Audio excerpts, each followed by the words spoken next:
Hello, everyone. Welcome and thank you for joining us today.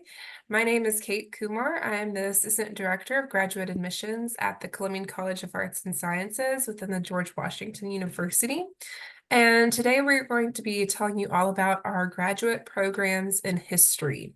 And I'm joined here by three faculty members within the history department, and they are going to introduce themselves here in a moment. But just before we get started, I wanted to let you know that if you have any questions as we go through today's presentation, please type those in the Q&A box that you see located in the bottom toolbar. And then also, we will be recording this presentation. So if you'd like a copy of the recording, you can feel free to email that request to me, and I'm going to send my email in the chat so you have that. All right. Okay, and Professor Schultes, if you could, yes, thank you. All right, before we get started talking about the history program in depth, I wanted to give you an overview about our school, the George Washington University. So we are located in the heart of Washington, D.C. since 1821, and we are the largest institution of higher education within the U.S. Capitol. We've got about 15,000 graduate students from more than 130 countries, so we have a pretty diverse student body. We have a great location. We are walking distance from the White House, the World Bank, the IMF, the State Department, the Smithsonian Institution. So we're very close to top government, nonprofit, and private sector organizations. And this truly gives our students great access to internship opportunities, as well as career possibilities once you graduate. All right, so the history program is housed within the Columbine College of Arts and Sciences, or CCAS for short. CCAS is the largest academic unit with about 90 graduate programs, about 2,200 graduate students, more than 500 full-time faculty members, and $21 million in annual research funding. With that overview, I'd like to pass the microphone to Professor Brunsman, who's going to get us started in talking more about the history programs. Great. Thanks so much, Kate. And we appreciate all of you joining this session to learn more about our graduate programs. My name is Denver Brunsman. I'm the chair of the history department. My work focuses on early America in the British Atlantic world. And as you can see on the slide, I'm joined today by two of my colleagues, Professor Joel Blecker, who's our director of graduate studies, and Professor Katrin Schultheis, who's both our associate chair and our advisor for the master's program. And they'll say a little bit more about what they work on in just a minute. We can move to the next slide. Yeah, so why get a graduate degree in history? I think, even asking the question, I think, shows how thinking has evolved about this issue.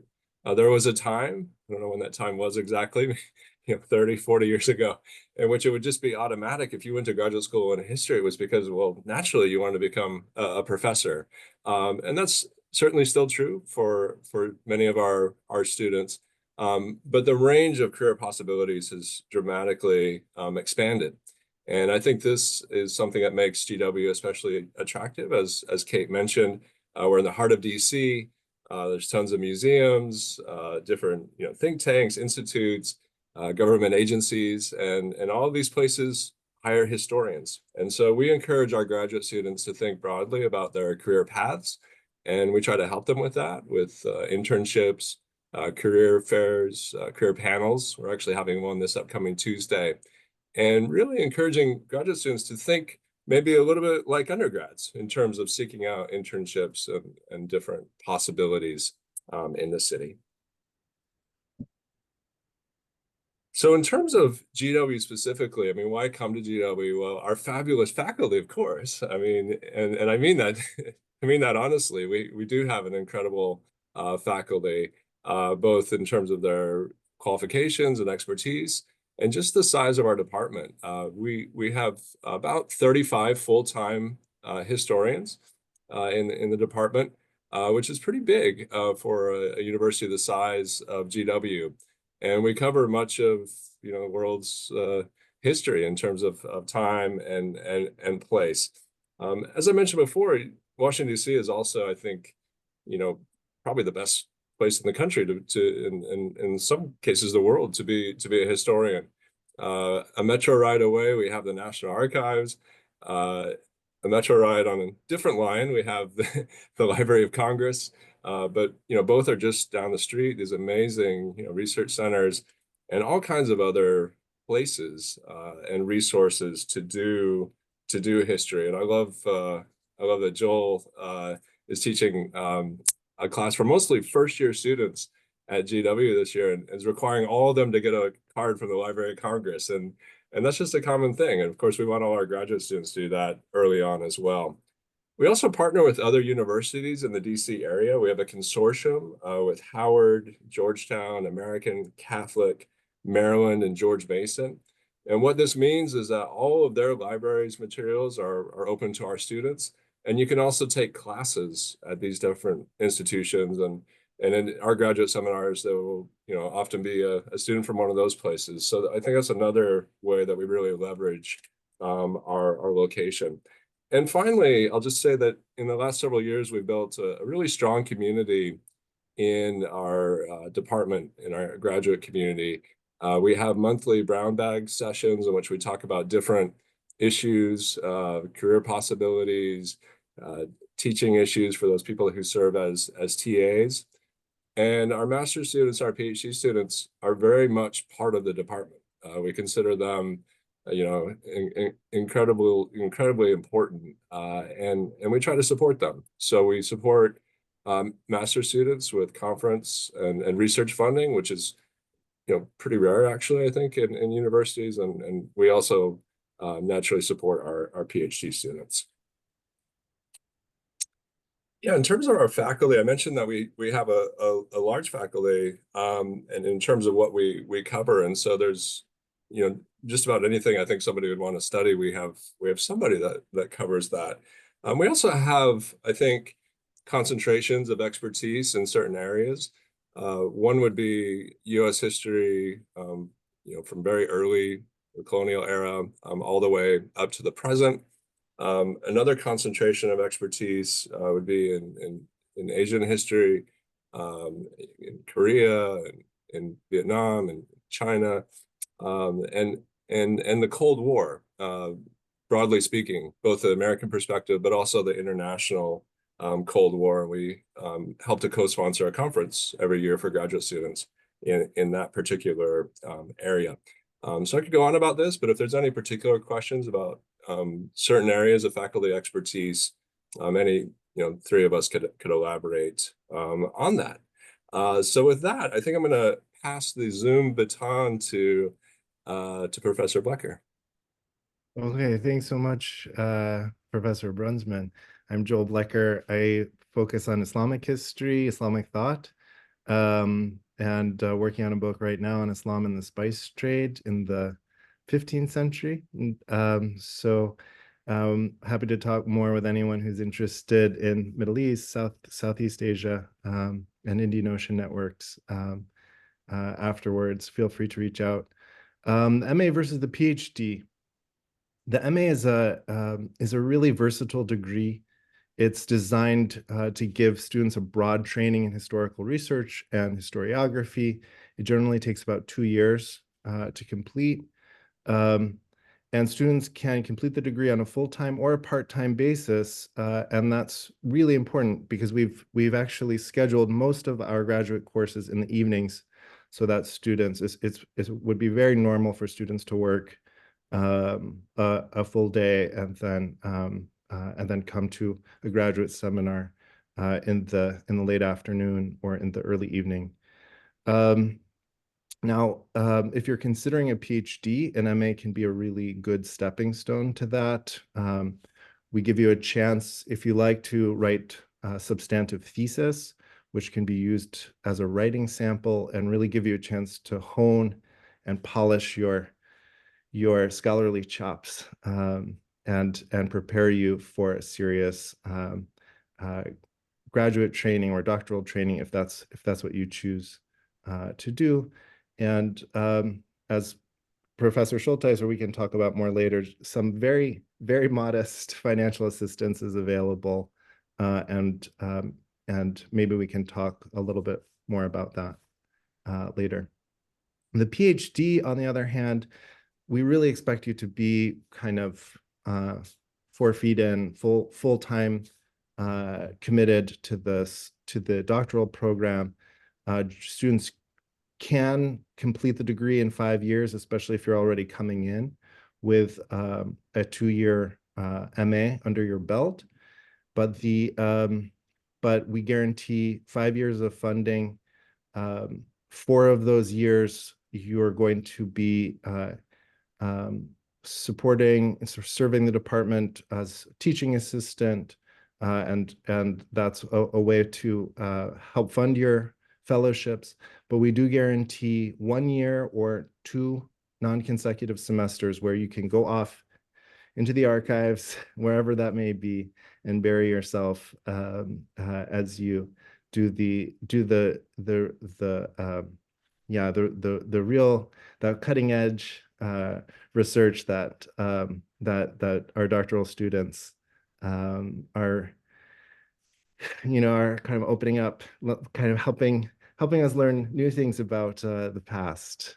So this is our this is the general timeline, but we ask that you complete the degree within 8 years maximum, which sometimes happens as everyone takes different paths towards completing their dissertation.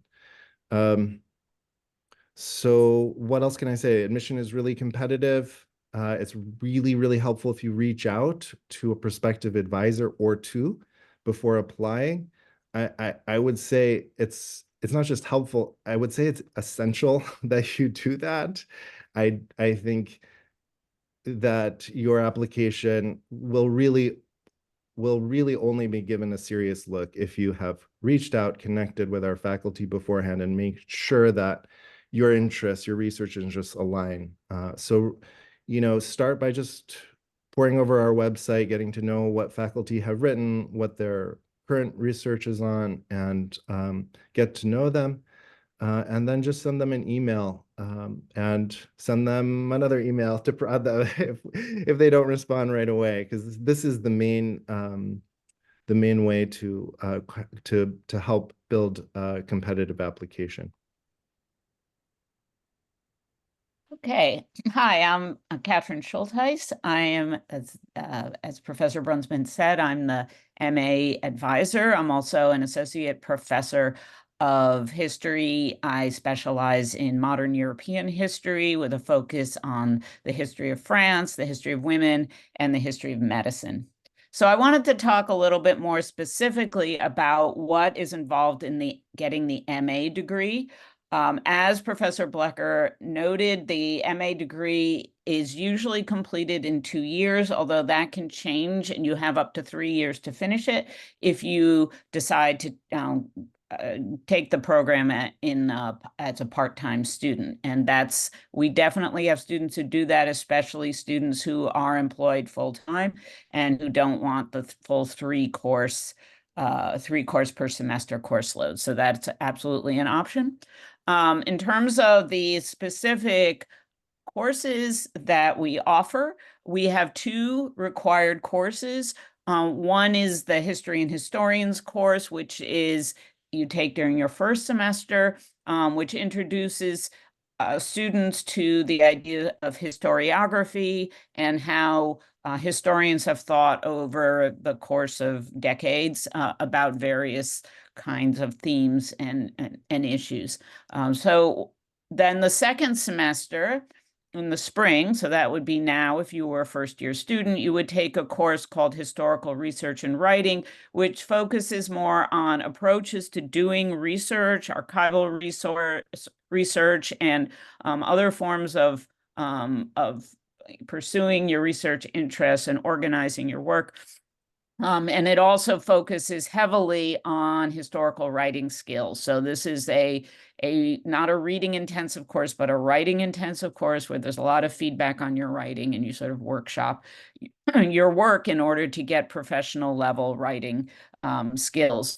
And those are the only 2 required courses we have. And one of the purposes beyond providing the kinds of skills and that I just described is that it helps build a sort of cohort. So you will have you'll see the same students, your colleagues in 2 classes in your first year. So it's a really nice way to get to know your fellow students. And if my understanding from talking to students is that there's a really nice rapport among students. I think that's not true necessarily of every graduate program, but in our program, we make no distinction in terms of these classes between MA students and PhD students. All the graduate students are together. And so they form friendships and they form like a real kind of nice social network. So beyond those 2 courses, we you take electives. You have a total of 30 credits that you have to take over the course of your time in the program. So 30 credits means 10 courses. 2 of them are required. So you have 8 more courses that you take for electives. You can take courses from anything that's in the 6,000 level. If you look at our online catalog, any course that's offered at the 6,000 level in the history department, you can take those as your electives. You can take courses in the consortium that Professor Brunsman described that allows, and a lot of our students do that. They take graduate classes at Georgetown, which is the closest one, also at American and the University of Maryland and various other institutions. So that's another option. And you can also take courses in other departments at GW. Students do that regularly, especially in the International Affairs program, which has a lot of relevant course material, but also American Studies, Women's Gender and Sexuality Studies. There are a lot of different programs that people take courses in. You can also even take upper level undergraduate courses for graduate credit. So if you go online and look at our course offerings, you may say, wow, there are not many courses at the 6,000 level. While that is true because our program is relatively small, we have probably if you combine the MA and the PhD students, we probably have somewhere around 20 students entering each year. That means that we don't have that many courses offered, especially for graduate students every year. But we do have all of these other opportunities. So students always are able to find courses that are interesting to them.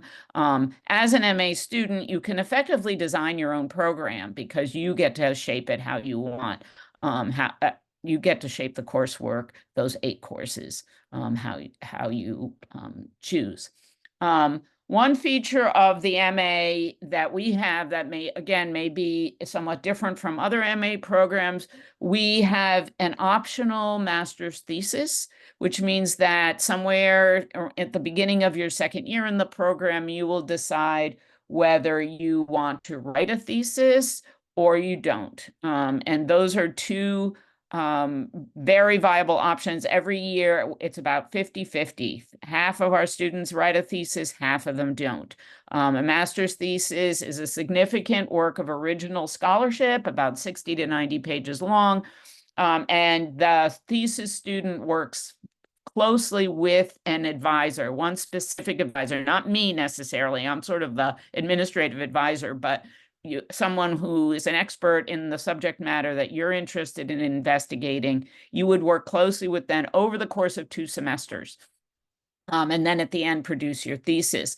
The other choice, if you do the non-thesis option, is that you write 2 primary source-based research papers in a seminar setting over the course of the whole program. That you can choose which courses those are. Those papers are typically 25 to 30 pages, so they amount effectively to a thesis. It's just you don't have to focus on one topic for the entire 2 semesters. And then a little bit about applying, the kinds of things that we're looking for and what we require in our application. Just want to stress that we do not require the GRE. So I don't even think we look at it, even if you take it. So the GRE is just not part of the application anymore. The TOEFL or other language proficiency exams may be required for some applicants, and that you can see what the requirement, who needs to take one of those language proficiency tests. That should be clear on the website. We expect a bachelor's degree from an accredited college or university, not a big surprise there. A relatively brief statement of purpose. In other words, we want to know why you want to get an MA in history, and give that some thought, right? What is the purpose of your getting this advanced degree? Not necessarily what job you hope to get out of it, but what is your intellectual interest in getting a degree in the MA? You may also have professional interests that you could put into that statement as well. We also require writing samples. It could be as short as 10 pages, as long as 30 pages. Most people submit some writing that they did for a history class or history-related class in their undergraduate work. It does not have to be some kind of senior thesis. It could be something else, some kind of work that you're proud of. To the extent that you can demonstrate that you have done research, that's always a plus, but you may not have done that kind of work as an undergrad, so that's okay too. We need a transcript, of course, from all of your institutions. This is all made clear when you click the apply button. And we also require 2 letters of recommendation, and I would encourage you very strongly to have those letters come from faculty members who you've worked with as an undergraduate, rather than, say, your employer in your summer work or whatever, because it's just more relevant to your ability to succeed in a graduate program. We have a number of deadlines. The one coming up is on February 1. So if you're applying to the master's program and you would like to be considered for what Professor Blecker rightly described as modest financial aid, please get your application in by February 1. If you don't get it in by February 1, it's still possible that you could get some aid, because it's sort of a first come, first serve, in the sense that they'll consider the applications that come in prior to February 1 first, but they will, if there's still money to be distributed after that date, they will consider you as well. But the actual deadline for applying for fall, starting in the fall, is April 1.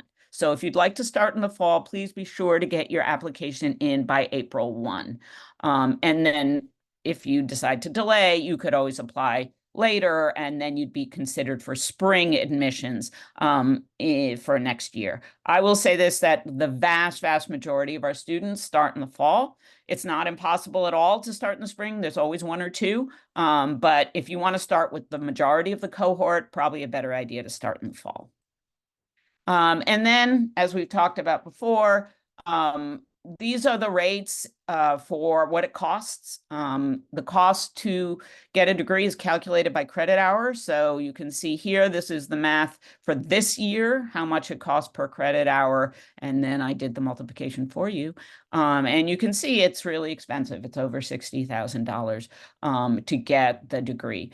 And like I said, there is some assistance available, but it's not going to be huge. It's not going to cut that bill in half, but it might make a difference enough for you. Other things that are important to know is that if you started your MA degree somewhere else, and you can transfer 6 credits of that coursework, which would also then save you some money, obviously, because it's 6 credits you don't have to pay for. There are, as I said, tuition awards that I mentioned already. There are also work opportunities on campus. That includes campus employment. There are a variety of jobs, and you can go to the DC Jobs website to see what kinds of jobs are available. There are also occasionally teaching assistantship opportunities within the department. And those could be actually as much as, actually running a session, so a discussion session, so a full-on teaching assistantship, or it could be a grading opportunity. Both of those are paid opportunities. So those do come up, and not irregularly. Usually they're offered to students who already have some experience, so our second-year MA students, but who knows? We have MA students who come in who are already teachers, who are high school teachers, for example, and those students obviously would be fully qualified to be a teaching assistant. And then I put up here the website for the Office of Graduate Assistantships and Fellowships, which would be applicable for those of you who are PhD students as well as MA students. And that's the office devoted to fellowships. So it's a good idea to check those and to see if there's something that's relevant to your interests or to your demographic, and see if there's something that you might be able to apply to that would also assist in defraying the cost of the program. Joel, oh, sorry, Professor Blecker. Joel's okay too. So PhD courses, thank you so much, Katrin. Thank you. I feel like I learned something about the MA program listening to you. So this PhD course of study. So actually, if you come in with a master's, you get a little bit of a head start. So you may only take courses for 3 semesters, in fact, before moving on to the next stage. But if you're coming in without a master's, you might be taking courses for the first 2 years, maybe. The first 5 semesters. Like MA students, the PhD students also take these required history courses that Professor Schultheis already described.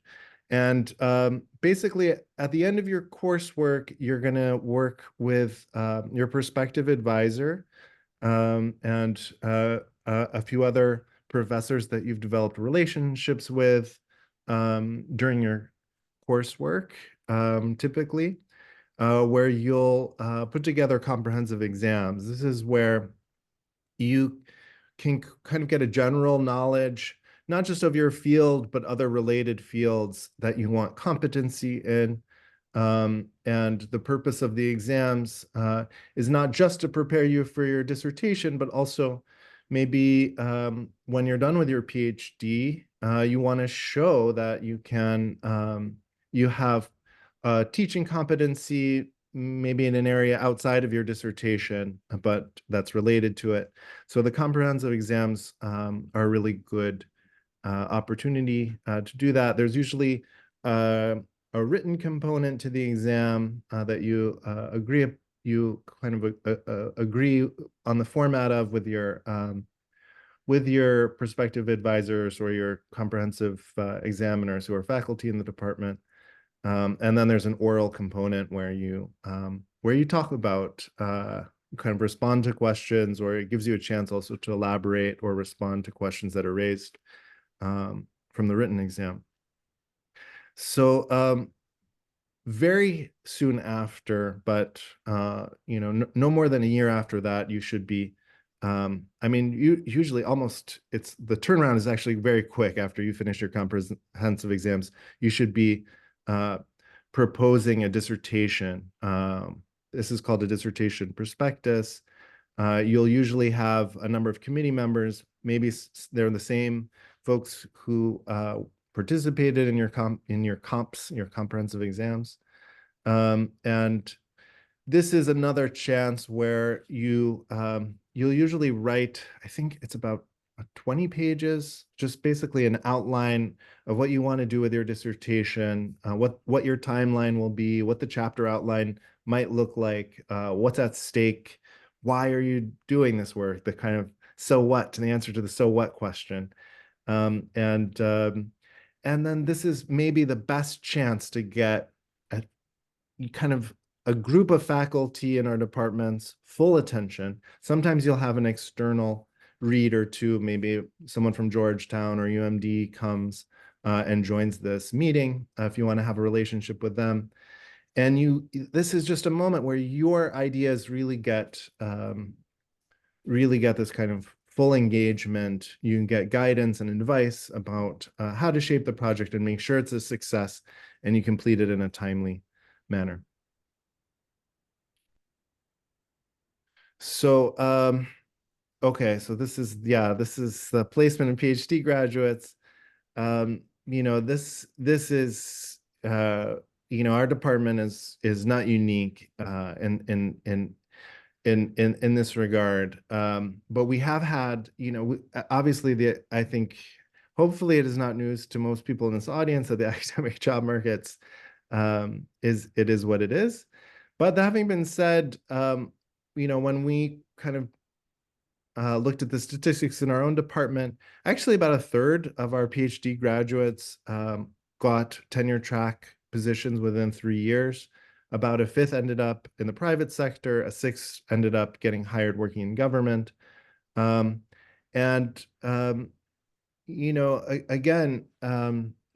our research, our recent graduates have a similar record, and they've sometimes will secure these postdoctoral fellowships, or they get hired in archives or nonprofit organizations. And I think Professor Brunsman made put it more eloquently than I did about the strengths of our location, the fact that there are so many museums and cultural institutions, media organizations, nonprofits, government work. And we can elaborate this more in the Q&A, but as the Director of Graduate Studies and working in collaboration with our chair, Professor Brunsman, we've really been working to have monthly professionalization sessions where we try to expose our graduate students, both our PhDs and our MAs, to careers beyond academia, including including all of the places that I just listed. So to apply to the PhD program, as I said earlier, it's really competitive. It has all of the boilerplate things that you see here, but I just want to emphasize here how important the statement of purpose is, and the fact that you list faculty members' names that you want to work with in your statement of purpose. And because this is the main way that we will find out that you're interested in working with us. If you don't list our names, if you're interested in studying the Middle East, but you don't list my name, I may not even end up seeing your application. So it's really, really important that you go onto our website, you find faculty, even if you haven't reached out to them. If you think you might like to work with them, you have to put them in your statement of purpose. The writing sample is also quite important. And certainly if you've done an MA before, and you have like a thesis chapter or something like that, that can be really valuable. And I would just say that, a perfect college transcript, amazing letters of recommendation, but a statement of purpose that shows no coherence or kind of plan or project, this would be a very difficult application, very difficult for that applicant to succeed. On the other hand, someone who got a few bad grades, in their biology classes and, had a couple hard, rough years, but, has spent a few years outside of the academy doing exciting stuff, and now wants to come back in and pursue this doctoral degree and has an amazing statement of purpose. This is someone who we will take very seriously. So yeah, I think maybe just the deadline is next December, so it's good to start reaching out to faculty members. You can even start reaching out now if you like, but certainly over the summer and by the early fall, you should be sending emails introducing yourself. And I think I already described the funding package, so I don't want to just be redundant here, but it's 5 years of funding, and you get a full, it should include full tuition and a stipend and these graduate teaching assistants that we described. Sometimes, we can find a limited amount of summer research funding. It's never guaranteed, but we do have certain pockets of money that we have been able to draw on each year to help students learn a new language, go off and do a pilot study for their dissertation project or something like this. And of course, we always help and encourage you to apply for external funding to support your work during the summers. Right, departmental funds for supporting students, scholarly conferences. We have students going off and presenting their research in conferences and getting out there. I think this is, you know, and this is something that we've prioritized. Even when we've cut faculty travel, isn't that right? We've still maintained our graduate, you know, helped our graduate students. So we'll be stuck here, but you guys can go off and get your ideas out there. Yeah, and right, there are some additional research and teaching fellowships that, you know, we can tell you a little bit more about, sometimes they're specifically worded.